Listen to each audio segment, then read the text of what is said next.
this week? So, suppose we were going to start with Mad Max, right? Mm-hmm. I mean, it's just what an awesome action movie. Yeah. You know? This was Mad Max Fury Road. Yeah. Only Mad Max I've ever seen. First Yeah. time I've seen it. It's a good movie. Yeah, I mean, same with me, too. Yeah.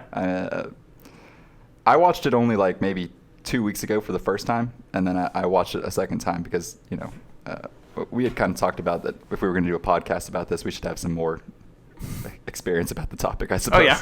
But, I mean, yeah, I'm a big fan of Mad Max Fury Road. It's It's a cool movie. some really cool things about it. It's intense. It's like so constantly moving. There's maybe I would say probably about an hour and a half in. There's like a little 10-minute spot where it's just nothing. Yeah. And it's actually really boring in that movie or in that spot, in my opinion. Because they give off so much exposition in that. They do. It's like a super big exposition dump. Yeah. But in saying that, everything before that is just insane, and everything after that is just insane. Yeah. The characters aren't very smart half the time, but they're impeccable shots, so it kind of just is okay for them half the time. Yeah, I mean, you get the sense that they've survived in this apocalyptic world for so long that maybe you don't really need to be all that smart after all. No, you barely not in Apocalypse. Yeah, they are great shots though. It's insane. I mean, in that 10 minutes, they make the plan for the whole rest of the movie, and then it plays out in a final 30-minute battle sequence. It's a long battle scene. Yeah. I mean, the first hour of the movie is also a very just long battle scene. Insane. I mean, film structure wise, it's insane that it works. Because I mean, the film is very barren plot wise. Yeah, it is. There is not much plot. It's basically just what's her name? Furiosa. Yeah. Furiosa then captures these three people. Not captures. Rescues the breeders who are the really high class people. Yeah, the really high class breeders that what's his name? Lord Paul? No. Immortal Joe. Immortal Joe. Immortan Joe. Immortan Joe, Yeah. which is, by the way, the best name ever. I love Immortan Joe. He's such a good character. You know what's cool about Immortan Joe is that the actor for Immortan Joe was also the bad guy in a previous Mad Max film. Oh, really? So they reused the actor because I guess he was just really great and menacing. But in the old one, forgive me, I obviously didn't watch the old ones, but I think his name was the Toe Snatcher, or so. I'm not kidding. It has something to do with toes and taking them. The Toe Taker. Maybe his name was. I'm not kidding. That's actually his name. That's such a good name. Yeah. They have really good names in these movies. You got Yeah. Furiosa. You got Mad Immortan Max Joe. himself. Huh? Mad Max. I mean, it's Just pretty Mad awesome, Max. pretty awesome name. Which just Yeah. the reveal of him being Mad Max at the very end of the movie, honestly, blew my socks off. I had no idea. If you couldn't guess, I didn't know. I was only who the fuck is Mad Max? who is this guy? Who is this guy? I don't Yeah. know even what. And then just Mad Max appears, and I'm like, holy shit! Yeah, that was a crazy reveal. That was Mad Max the whole time. Edge of my seat. Oh, when we were watching the movie, I remember you said something about that there was a character in Immortan Joe's little paradise hut where they start the movie. Okay. Yeah, I remember the baby. I actually saw, I think it was an Instagram reel about this, which is kind of weird because I've been getting so much Instagram Reels content about the movie now. Because you watch it twice and you're like, I have 3 hours of Instagram Reels about it. Because, I probably accidentally mentioned to my phone directly that I wanted to see sure. content about that. But anyway, there's no special effects on that character. Really? It is actually an actor that has a condition. I feel a little bad. No. He's got a condition where he just never really fully grew up. Mm-hmm. So I mean, there's no special effects on that character. What a crazy diverse cast. How do you really find is. cast members that are like the people in Mad Max that look so disfigured? Yeah. Okay. I mean, that was a joke. I mean, a lot of the Mad Max cast is they're perfect fitting for their characters. Mm-hmm. That's what I like. That's one of the things I really liked about the movie was the casting. And I also thought that Max himself being played by Tom Hardy, he looks a lot like a modern interpretation of the old actor for Mad Max. I thought. Yeah, you showed me a picture of the old Mad Max character compared to him. He really does look kind of similar. And I thought Tom Hardy did honestly an excellent job. Even he didn't talk a lot, but just his actually doing things and stuff like that. I thought he did a pretty good job, to be honest. Yeah, Tom Hardy rarely ever talks in movies. It's true. He's very a low talker, and like you said at the beginning, he almost never shows his face. Isn't he that always weird? has something on his face. Yeah, I mean, he's Venom. He's got the mask. He's got the Venom face. The whole Venom persona. Which he is Eddie Brock for a good bit of those movies, but and then he played what was it? He was in Dunkirk. He was a pilot. See, I've never seen. I need to see Dunkirk. I love war movies. I mean, you can look in the cast and it'll say Tom Hardy, but I'm pretty sure he never takes the pilot helmet off. Is he in the movie a lot? Yeah. He is in the movie Towards a lot? the end, yeah. And then what else was he in? He was Bane. You know, He he's was got the Bane. mask. I've never seen the Bane movie. I need to watch. There's so many Like movies I need to Dark watch. Knight Rises. You never saw it? Yeah, no. I've never saw Dark Knight Rising. I saw the first two Yeah. of Batman's, but I never saw that third one. Yeah. It was. I mean, I know it's good. I've heard it was really Yeah. good, but I've just never seen it. I mean, I've heard it was good. I hear Bane impressions all the time. Oh yeah, super notorious character. I mean, I like it more than most people do, The Dark Knight Rises. But anyway, You just like the Batman series in general more. yeah, I like that. You know, I like the Dark Knight and like the Batman Begins, like that whole little trilogy. Mm-hmm. You know, I mean, it's a Chris good Nolan. trilogy. Yeah, pretty See, good. you know what's weird to me is I always thought that and maybe I'm wrong on this. You can correct me if I'm wrong, and maybe I was right in originally. Those three movies Mm-hmm. are not connected to the modern DC verse.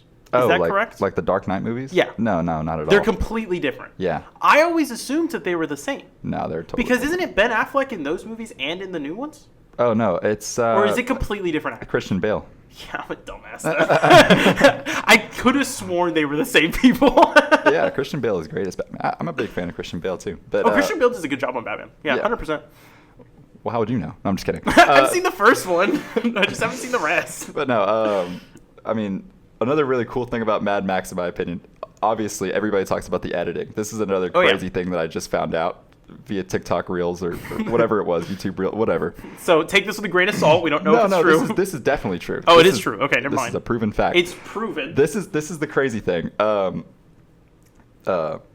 Miller, the director, reached out to actually his wife to do some of the directing on the editing of the film, saying that he wanted the film to not feel like other action movies. So he wanted it to be edited not like other action movies. So if I'm not mistaken, his wife has no expertise at all beforehand or any experience beforehand in editing films. So it was just like a lot of her ideas were just, being told to the editors, and then she actually won a Grammy for, or what is it, an Oscar? What is it for movies? I think it's an Oscar. I think it would be an Oscar. She won an Oscar for that. That's for the editing impressive of for the movie. never doing that before. I think she had never done that before. I will say, okay, the only thing I thought was a little weird with the editing was just the sped up shots. Sometimes those are a little those were a little weird to me. They're so Sometimes they jarring. would be really weirdly sped up really fast. Yeah. But in saying that, they still looked cool. Yeah. And that's basically that movie. It looks really cool. Yeah, it's a movie about, if it looks cool, we'll do it. Yeah, pretty much. Like the storm sequence. Oh yes, the storm One of the sequence is cool coolest- as hell. Yeah, one of the coolest scenes I've seen in an action movie. Just the setting of it, oh my god. But why did they do it? Doesn't really. I mean, You don't know. Doesn't matter.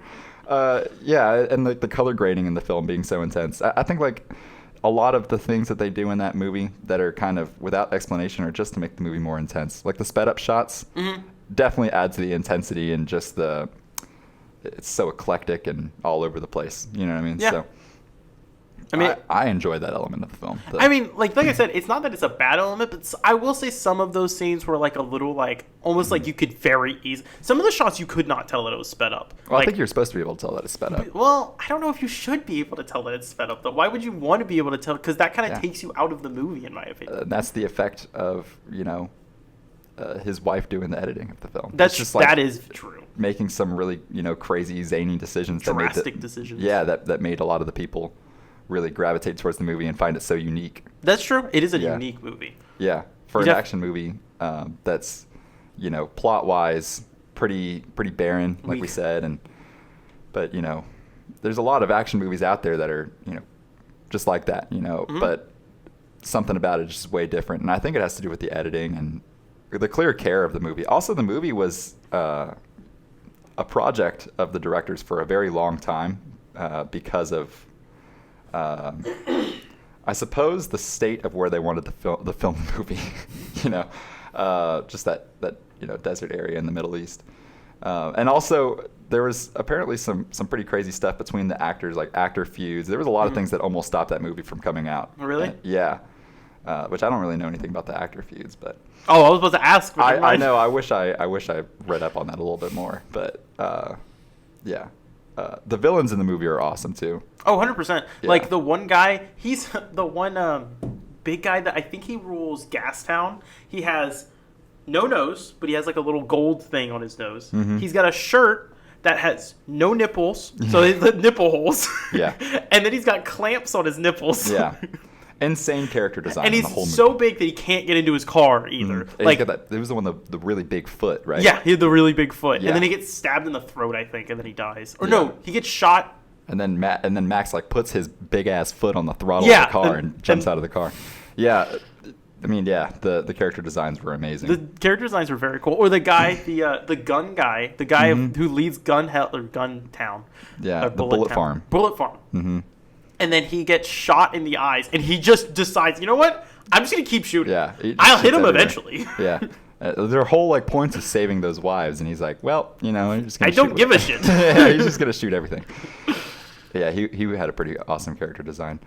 I think that, you know, like the motif of all of these like villains kind of coming under Immortan Joe because of the wives were really interesting. Like you can hear it nodded to a few times. Specifically, like, there was a time where they were at that they were at this one like plateau. Remember, there was like that cavern, and there were the people on the motorcycles that dropped the rocks so Yes. that they couldn't follow.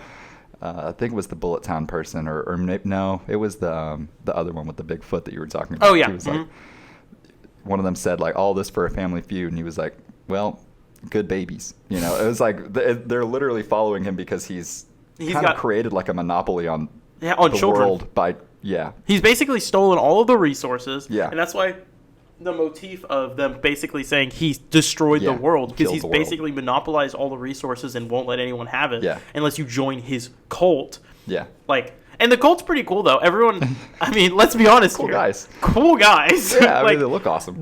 I think they call them, is it the War Boys, I think is what they call them? Yeah, there were the war pups, which are the ones that weren't like involved kids. yet. They were the kids, yeah, like bleach white, living in a cavern until they're older, and then there's the war boys. I don't know if there's like a bigger overarching name of what these people are called. I'm sure there are, but yeah, I mean, that was starting the movie there was pretty awesome. Mm-hmm. You know, Well, technically speaking, I guess they started the movie with Mad Max getting captured. yeah, Right? Well, actually, the very first scene in the movie, if I remember, is him eating a lizard.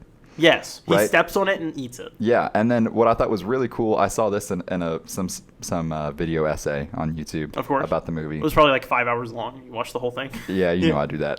But there was one of the wives says to him at some point, "You eat Schlange," which is and they say Schlange a few times in the movie, and they don't really define what Schlange is, but then they also call Immortan Joe a Schlange. Schlange. Yeah, so I guess that was. Some I would have sort just of, imagined it's just like a bad word. It's like it's kind of like calling someone a bitch Yeah. or like a shit. Yeah, but they also said that, you know, he eats him, and then they do because of him they do end up killing Immortan Joe. Which, oh my God, Immortan Joe's death was insane. Oh my! I genuinely gasped whenever that happened. That was it was so so cool. brutal, Like, so brutal. His entire face gets just ripped. Yeah, he's wearing this awesome face mask the entire movie with, you know, like teeth built in and everything. I mean, you can even see him smile all the time. And then, you know, it was the Furiosa, you know, ended up like connecting or some sort of chain to it, and it got caught up in the wheel and just ripped his whole. Ripped. It looks like jaw and organs came everything. out. Yeah, it was and insane. everything. It was such a cool scene. Actually super brutal. And Furiosa as well, you know, she has her own spin-off film now, which is kind of bringing some new traction to Mad Max Fury Road, as if it needed it. You know, it was a huge movie, but yeah, I've heard the Furiosa movie's a little slower. It wouldn't surprise me. Like, It's- I mean, isn't there like I think there's like a 12-year time jump in the middle of that as well. Well, yeah, well, it takes place over like 12 years. Yeah, Yeah. which I mean, like I haven't seen it yet. Obviously, I probably won't if I'm being not gonna honest see with it. you. I also know that it did not do well in the box office at all. It hasn't done well. Which doesn't necessarily mean anything. No, it doesn't necessarily mean it's bad, but at the same time, we have also seen movies over and over again that have done really, really well because they're really, really good movies. And I think if it was an exceptional movie, I think Yeah. it would be doing better. Yeah. I bet you it's just not like spectacularly of a movie. The things I've heard about it are that, is it Chris Hemsworth, I think, plays He's the villain. the Immortan Joe of this movie. He plays, you know. Oh, like is that a Morton No, Joe as no, well? he's just plays a similar role, just Oh, being a okay. bad guy. But obviously plays it a totally different way. He's off the walls. He's crazy. Mm-hmm. Yeah, it was a standout in the movie. Really? People said that he was great. And other than that, I heard it was just slow. It wasn't like Fury Road in that aspect, but that it was a little bit more character driven. Which that's another thing about Fury Road. You don't know pretty much anything about the characters in the movie, which is not necessary to for that film. No, I actually almost kind of like it because it adds a little bit of mystery to it. Like it's a little bit like mystique of each character because you don't really know what they're doing. You don't know their drives entirely. Yeah. It does feel like you kind of learn Furiosa's drives a little bit more by the end of the movie. But like Mad Max, he's a war boy. That's literally all we know about him. Yeah, you don't really learn anything about Mad Max himself. Perhaps in the other movies. I'm sure over the span of, they've made like 10 of these movies, I'm sure at some point you've learned more about him. I don't know anything about him from this movie. Yeah, but it really is more of an introductory film to Furiosa than anything. Which also, to speak on that, I really liked Furiosa in that movie, in Mad Max Fury Road, particularly because the movie, she's a very strong female character, but they also don't do it just for the sake of having a strong female character. Like she's a well-written character. She is. Like she's not. That's something that people have come to like not be able to like even stand in movies is whenever there's like a female character at all. Well, but when they write one in just to have one. This is true. But hers was like super grounded in that universe, and her character was done really well. And Charlize Theron is probably one of the better actors, actresses. Gives one of the best performances in the movie, I think. But there was also just more there for her, to be able to do. I mean, Mad Max says like maybe a total of 20 lines in the whole movie.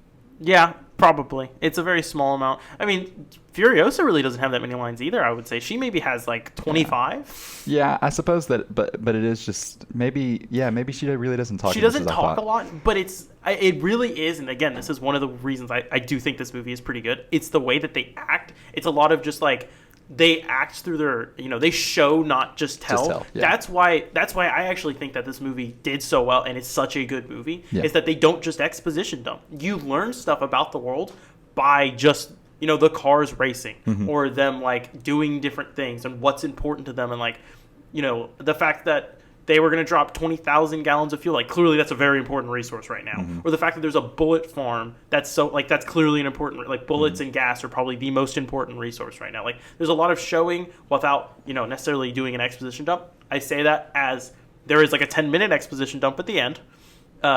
Very necessary one, though. And it's really just explaining, what they were doing this entire time to get to these. If you didn't get it now, this is what they were doing. Yeah. I mean, it's not really explained what like the green place is anyway up until then. And it's like, true. And since they weren't going to be able to show the green place, they had to say something. Because the green place didn't exist by the time that they got there, Yeah. It's like really, it's really impressive that is the only exposition dump in that entire movie. And the show don't tell thing is, I love that in movies. When they're able to show off like a really great plot that you can like derive a meaning from without them really telling you what's going on. Without them exposition dumping, yeah. Yeah, it's crazy that the entire movie, for the initial plot, at least for Morton Joe's people, was literally like a gas run. They were going to the gas station. They're just like, I just need some gas. I gotta fill up. I'll be right back. I swear. And then shit hit the fan when the Furiosa's like, all right, no, I'm actually just gonna take your like 7 wives. I feel bad for those wives. That must have been terrible. And then one of the wives dies with a baby while being too. Pregnant, yeah. That sucked. Feels bad, to be honest. Yeah, that was pretty harsh. Okay, actual question though. Would you want to live in Mad Max world? I'd have a hard time saying yes to that. And I would have a hard time believing anybody would say yes to that. I agree with the statement. I mean, that is insane. Because it's also, the biggest thing to me, it's not the fact that it's apocalypse. It's not the fact that there's like insane people everywhere or anything like that. It's so hot. Oh, yeah. It's a desert. I don't think I could live there. I think I would genuinely die just from heat exhaustion so quickly. And it's crazy that it was shot in a real place. This place actually looks like that. From my understanding, with the exception of the color grading, they made it very red and very hot. Or the nighttime scenes, which were really blue. That was such a cool scene, though. The blue scenes were really fun. And like the people on the walkers, when they show that scene with the crows. The walkers oh my are gosh. see, and that's another thing of like showing the world without you just like, and then someone didn't just go, oh yeah, that's the walkers. They a nighttime stalk thing. It's like, they just showed it. It's like, I think oh, they that's called kind them of crows cool. in one scene, or maybe they were just talking about the actual birds. I'm not sure. Because they're also covered in feathers. It's just the fact that you have so many questions about that one scene, and I feel like any audience member would, just shows like the mystery of the film and how much it benefits from not just telling the audience everything that they want to know. Yeah, that's one issue I have with a lot of movies where it's like the mystery is like the mystique of the character, like The Mandalorian, right? Have you seen The Mandalorian? I've seen the first season. That's all you need to see. That's Right. perfect. The end of the first season, he takes his helmet off, and you see his character. Right. I feel like most likely 90%, like that's probably Pedro Pascal probably had that in his contract. Right. You need to see the face. I understand that. I hated that for his character. It was so cool that he just never took the helmet off. It also plays in the second season. It's like a big deal that he took his helmet off and all this. But the fact that he took his helmet off felt like it kind of destroyed his mystique. The fact that he can't take his helmet off. Like, Totally agree.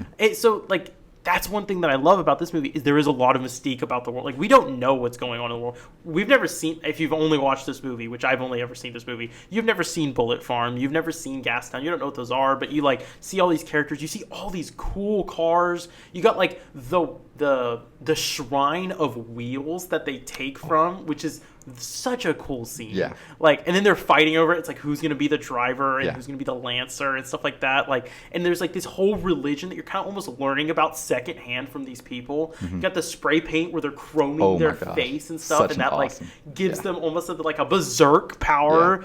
And they don't tell you, know, what that does to you. It's just like kind of cool. We were theorizing about, is this like some sort of laced spray paint that gives you some sort of ability, or is this I still think it's just like a spray religious thing that's like it just amps them up to be able to put that on their face, So cool. I mean, and you'll never know. You I won't. think that George Miller also, I should also have done some research into this, whether or not they actually did explain some of these things in past films, but him not explaining things, I think that he knows that for a lot of people, Mad Max Fury Road was going to be their first Mad Max, because, it was just 20 years or so. It was like a 20-year gap since the one that he made before. So, or it wasn't actually that long. It was like a 10-year gap or so. So he knew that it was going to attract a lot of new fans, So it was probably a conscious decision to make everything so mysterious. It was very obviously a conscious decision.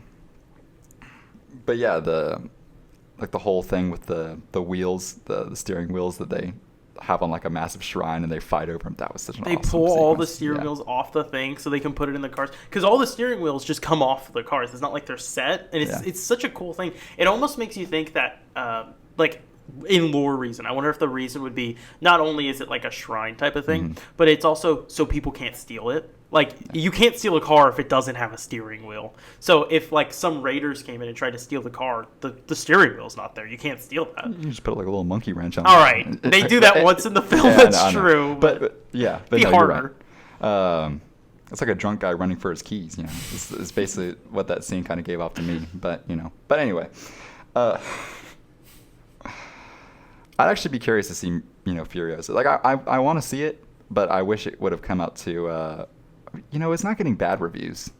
I haven't looked at the reviews. I've completely based this off the fact that it hasn't made much money, so I have no idea if it's even a good movie. Yeah. What I saw was, I think they were like around the 70s and out of hundreds. Like 70's not bad. It's not a bad film, but I wouldn't want to go see it in the movie theater. I think it's the expectation that it's going to be like Fury Road that's kind of making I wouldn't surprise me. The fact that the old movie was better, or like such a good film that the new film, if it's not 10 out of 10, it's like, this sucks. Yeah. Which 7s aren't bad. I always imagine 7s are terrible. They're not. That means it's it's actually a decent movie. Yeah. I would say that's probably like a good, or maybe even maybe a great movie. Most of the time, if you're scoring it a 7. Yeah. But I don't know. I would not go see it in the movie theater. If it comes to HBO, 100%, I might watch it. Probably will. But if it's not, I'm not paying $60 for a good movie. I'm paying $60 for a 10 out of 10, 9 out of 10 movie. Didn't you get them $60 tickets? Have you? Okay, seriously though, like tickets are so expensive. Well, I actually did pay $60 for a ticket the other day. But it was like a luxury theater, or not even luxury. It was actually like a rooftop cinema thing. It was. Oh, this is the parking garage. Yeah. That was $60. Well, yeah, but it's like that's a luxury thing, you know, or not a luxury thing. It's like sitting on top of a parking expense. garage. Well, yeah, but it's cool, you know. It's an added expense because it's No, an experience 100%. beyond just seeing a movie. But man, they got to be making bank because they're playing like old movies up there and stuff too. They don't you even know? have to pay licensing or anything. Like it's just like old movies that are just randomly playing. And it's just like a TV. It's not like a projector. It's not even a projector. It's just a TV. It's just a big. Well, yeah, TV. because you wouldn't be able to see the TV, the light. They don't. I thought it would be at nighttime. Well, ours was at like 7, so it was still. It was still a bit little bright. day. Yeah, you wouldn't be able to see if it was a projector. So it's just a TV. You know, I mean, I watched what it was Shawshank Redemption. So that movie's like probably streaming somewhere. You know.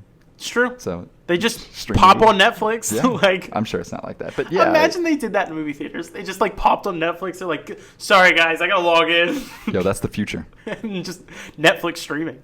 If you're tired of watching movies at home, go pay $20 to see one at a theater, and Exactly. we're gonna stream it the exact same way as you. Big screen.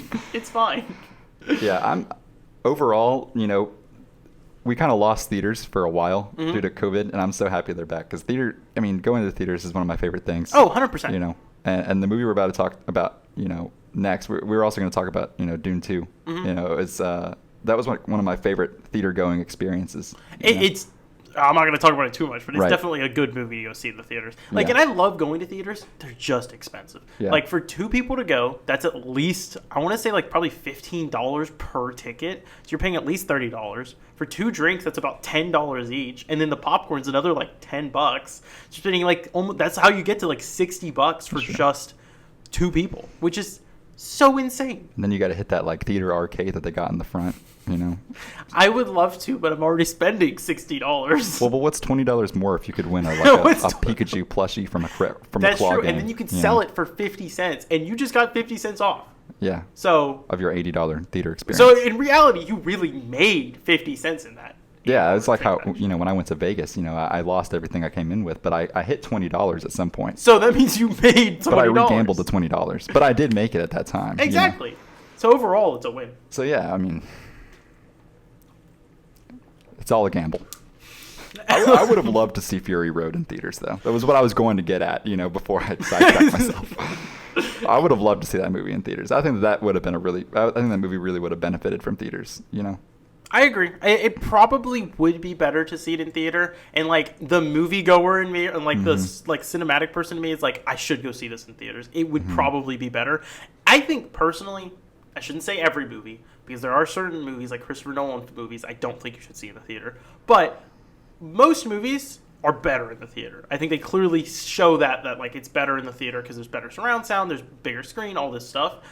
But I think there are like, and saying that, like Christopher Nolan films, I hate seeing in theaters Because of the sound. You cannot hear anything Yeah. they say. You just IMAX blasts the film, and it's like, okay, if you're not watching it like a really expensive theater, you cannot hear anything that's going on in the It's movie. so annoying.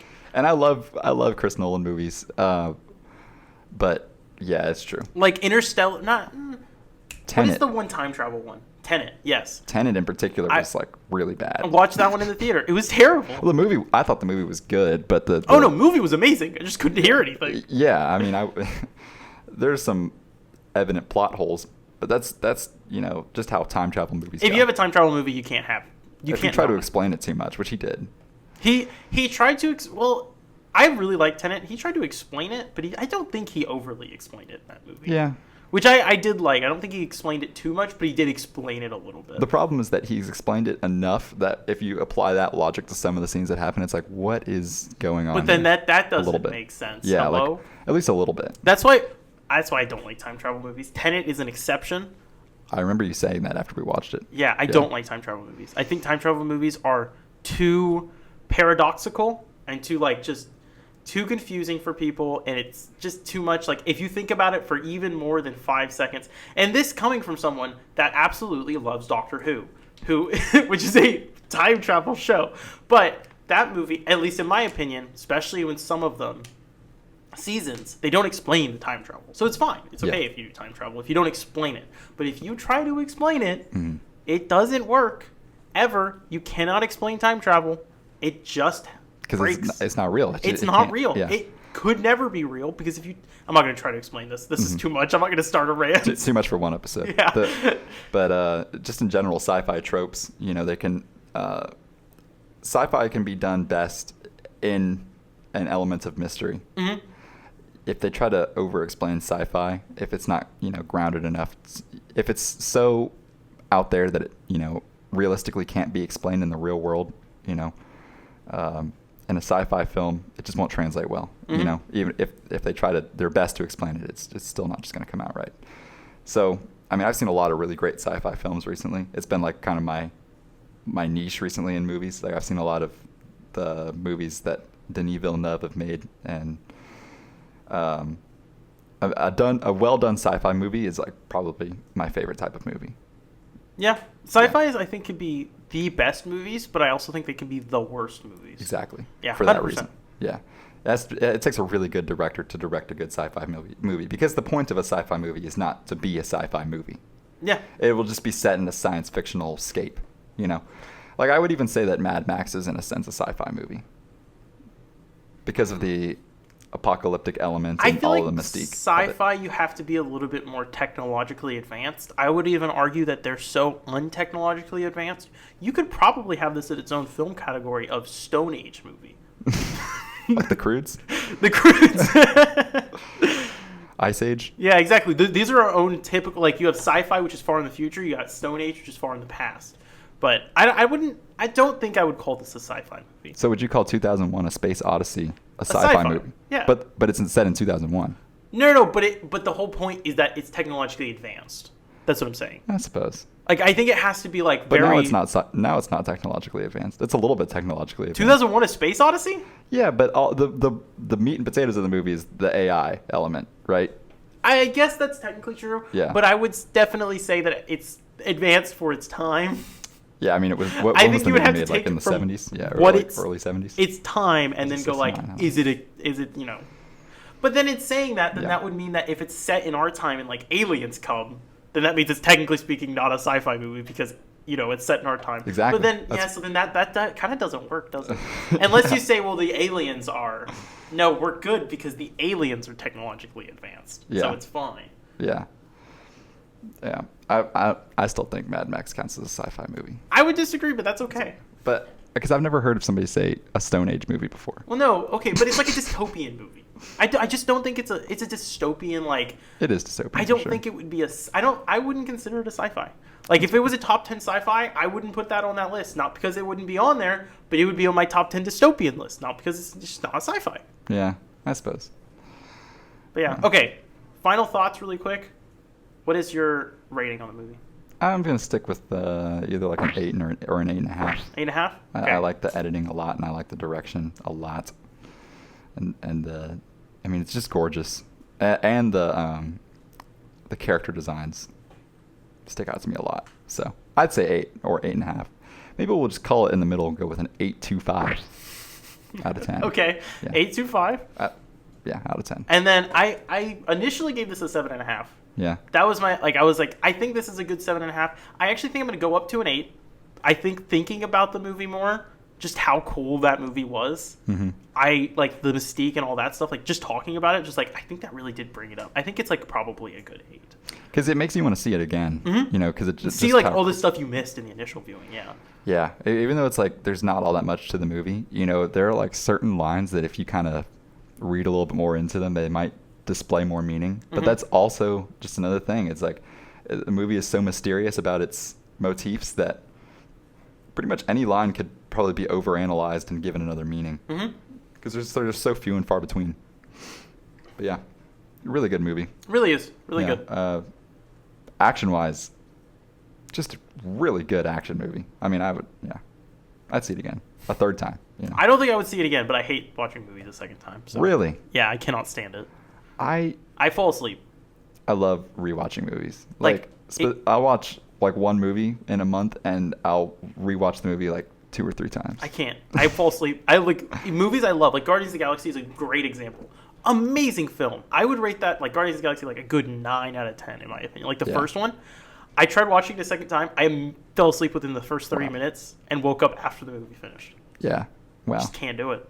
All right. Well, I've probably seen the first Spider-Man film over 20 times. I'm not even. I believe I'm not you. Even kidding. I know you. I believe that. I can quote a lot about that movie.